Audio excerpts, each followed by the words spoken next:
नमस्ते फ्रेंड्स, हम खुशबू मिश्रा स्वागत करते हैं अपने चैनल खुशबू मिश्रा ब्लॉग में। कैसे हैं आप सब? मुझे कमेंट में ओम नमः शिवाय ज़रूर लिखिएगा। और आज इस वीडियो में जानेंगे चौड़चन पूजा कब है, व्रत करने की संपूर्ण नियम विधि क्या है, पहली बार इस व्रत को उठाए या नहीं। बहुत सारी जानकारी आपको इस वीडियो में मिलेगी।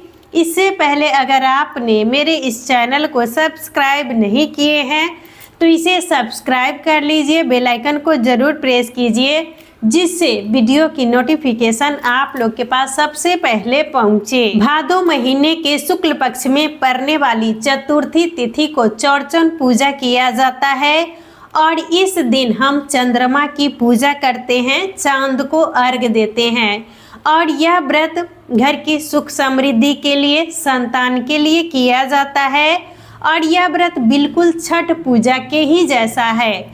छठ पूजा में हम सूर्य भगवान की पूजा करते हैं और चौड़चन पूजा में हम चांद की पूजा करते हैं। और इस व्रत को करने का नियम है, सूर्योदय से सूर्यास्त तक इस व्रत को रखा जाता है और इस व्रत को निर्जला किया जाता है। और इस दिन हम चांद को डायरेक्ट नहीं देखते हैं। चतुर्थी के दिन चांद को डायरेक्ट नहीं देखना चाहिए। ऐसा कहा जाता है कि अगर इस दिन हम चंद्रमा को डायरेक्ट देखते हैं तो इससे हमारे ऊपर कलंक लगता है। तो इसीलिए इस दिन जब हम अर्घ देते हैं तभी चंद्रमा को देखते हैं। और इस व्रत को करने का नियम है, एक दिन पहले नहाय खाए किया जाता है, दूसरे दिन हम व्रत रखते हैं, शाम के समय में हम व्रत खोल लेते हैं। और इस बार चौड़चन पूजा 14 सितंबर दिन सोमवार को है। तो इस व्रत में नहाय खाए किया जाता है। तो नहाय खाए के दिन हमें बाल धोकर स्नान करना है। तो हमें बाल धोकर उस दिन स्नान कर लेना चाहिए। और इस दिन शुद्ध सात्विक भोजन किया जाता है। तो भोजन में लहसुन, प्याज, जो भी अशुद्ध चीज़ है हम इस दिन नहीं खाते हैं। और अरवा चावल का भात बनाया जाता है, यानी चावल बनाया जाता है। चना दाल का दाल बनाते हैं। और सब्जी में बैगन छोड़कर जो कुछ भी आप खाना चाहते हैं खा सकते हैं। और इस दिन सेंधा नमक डालकर दाल भी बनाई जाती है, सब्जी भी बनाई जाती है। तो आप लोग जब ये बनाइएगा नहाय खाए के लिए भोजन, तो हमें इस दिन स्नान करने के बाद ही भोजन बनाना है। और आपका चूल्हा भी साफ स्वच्छ होना चाहिए, बर्तन भी साफ स्वच्छ होना चाहिए। और नहाय खाए के दिन ही हम दही जमाते हैं। चौड़चन पूजा में दही से चंद्रमा को अर्घ दिया जाता है। तो जितना अर्घ आपके घर में दिया जाता होगा तो उतना वो मिट्टी का पात्र, उसे मटकुरी भी हम लोग कहते हैं, तो उसको आप लोग मंगवा लीजिएगा। अच्छे से धोकर हमें नहाय खाए के दिन ही दही जमाना है। तो ये हो गया नहाय खाए के दिन का नियम। उसके अगले दिन हम व्रत रखते हैं। तो व्रत के दिन आप लोग सुबह जल्दी उठ जाइएगा। सुबह जल्दी उठकर जो भी आपका प्रतिदिन का काम है अच्छे से घर की साफ सफाई कर लीजिएगा। और उसके बाद हमें स्नान कर लेना है। स्नान करने के बाद साफ स्वच्छ धुला हुआ वस्त्र पहन लीजिएगा। और जैसे आप सुबह में प्रतिदिन पूजा पाठ करते हैं उसी तरीके से पूजा कर लेना है। और उसके बाद हम प्रसाद बनाते हैं। और इस दिन प्रसाद में चना दाल की पूरी बनाई जाती है, चावल का खीर बनाया जाता है, ठेकुआ, पिड़िकिया जिसे गुजिया भी कहते हैं, वो सब बनाते हैं। और मिट्टी के नए चूल्हे पर ही बनाने का नियम है। तो जो लोग गांव में हैं उनको तो मिट्टी का चूल्हा मिल ही जाएगा। और मान लीजिए जिनको अगर मिट्टी का चूल्हा नहीं मिल पा रहा है तो वो गैस चूल्हे पर भी बना सकते हैं। लेकिन आपका जो चूल्हा है वो शुद्ध होना चाहिए।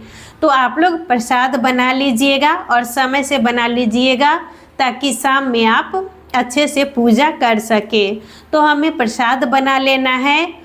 और उसके बाद हम जहाँ पर पूजा करना है, मान लीजिए आपके यहाँ छत है तो छत पर भी पूजा कर सकते हैं, आंगन है बड़ा तो आंगन में भी पूजा कर सकते हैं। तो जहाँ पर आपको पूजा करना है वहाँ चावल को पीस कर हम उसका पिठार बनाते हैं, उसे ऐपन भी कहा जाता है। तो उसी से हम रंगोली बनाते हैं और सब जगह सिंदूर का टीका लगा दीजिएगा, आगे में चांद बना दीजिएगा।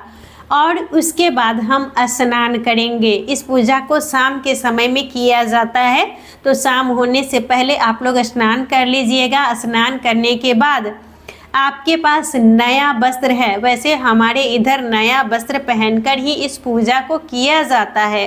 तो आपके पास अखड़ा लाल पीला साड़ी है तो लाल पीला साड़ी पहन लीजिएगा। हाथ में नई लहठी ज़रूर पहन लीजिएगा और उसके बाद हमें अच्छे से तैयार हो जाना है। मांग में सिंदूर लगा लीजिएगा, बिंदी लगा लीजिएगा, पैर में महावर लगा लीजिएगा, पायल बिछुआ और जो शादी का वो चुंदरी रहता है वो भी हमें ओढ़ लेना चाहिए।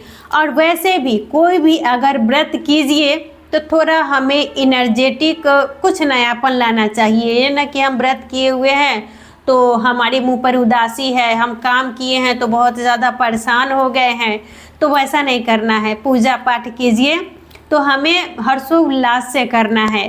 तो आप लोग अच्छे से शाम के समय में तैयार हो जाइएगा और उसके बाद जहाँ पर आप पूजा करते हैं वहाँ जितना भी ये दही है तो वो सब रख लीजिएगा। और जितना आपके यहाँ अर्घ दिया जाता है उतने जगह थाली में प्रसाद सजा लीजिएगा। थाली में ठेकुआ, पिरिकिया, जो भी सीजनल फल है वो रखा जाता है और मकई का जो बाल है वो भी रखा जाता है। तो जितना आपके यहाँ अर्घ दिया जाता होगा उतने जगह थाली लगा लीजिएगा। और केले के पत्ते पर हम खीर पूरी चढ़ाते हैं। जितना अर्घ दिया जाता है उतने जगह हम दही रखते हैं, उतने जगह थाली रखते हैं और उतना ही जगह केले के पत्ते पर हम प्रसाद चढ़ाते हैं, खीर पूरी।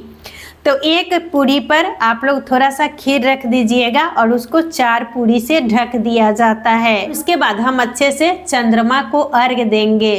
तो जो पुरुष होते हैं वही अर्घ दिलवाते हैं। पूजा पाठ करने के बाद जितनी भी सुहागिन महिलाएं हैं उनके मांग में हमें सिंदूर लगा देना है। और जो भी घर में बच्चे हैं, बड़े हैं, आप लोग उनको टीका लगा दीजिएगा। और पूजा पाठ करने के बाद जहाँ पर आप पूजा किए हैं तो वहीं पर जितने भी पुरुष हैं वो बैठकर वहीं पर प्रसाद खाते हैं। तो जो भी खीर पूरी है, दही है, ठेकुआ है, सब प्रसाद थोड़ा थोड़ा सबको जितना खाना चाहते हैं उनको खिला दीजिएगा। और जो व्रती हैं वो भी उसी समय अपना व्रत खोलती हैं।